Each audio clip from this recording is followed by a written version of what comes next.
దేవుడు ఉన్నాడు అనేందుకు సాక్ష్యం.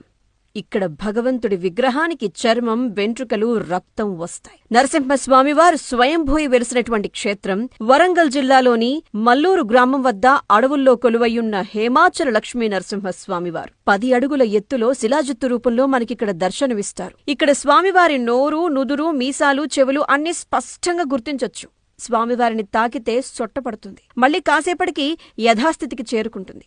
మనిషిని తాకినట్టుగానే ఉంటుంది ఇక్కడ స్వామివారిని తాకితే. నేటికి కూడా ఇక్కడ అభిషేకం చేస్తే గనక అభిషేకానంతరం వెంట్రుకలు రాలటాన్ని గమనిస్తాము అంటారు ఇక్కడున్నటువంటి పండితులు. ఇక నరసింహస్వామివారి నాభి నుంచి నిత్యము రక్తం కారుతుందట. అందుకనే అక్కడ చందనం పూస్తారట. ఆ చందనాన్ని ప్రతి శని, ఆది, సోమవారాల్లో ఇక్కడికొచ్చేటువంటి భక్తులకు ప్రసాదిస్తారంట ప్రసాదంగా. సంతానలేమితో బాధపడుతున్నటువంటి భక్తులు ఇక్కడ స్వామివారి చందన ప్రసాదాన్ని స్వీకరిస్తే బిడ్డలను పొందుతారు అనే నమ్మకం కొన్ని వందల సంవత్సరాల నుంచి ఉంది.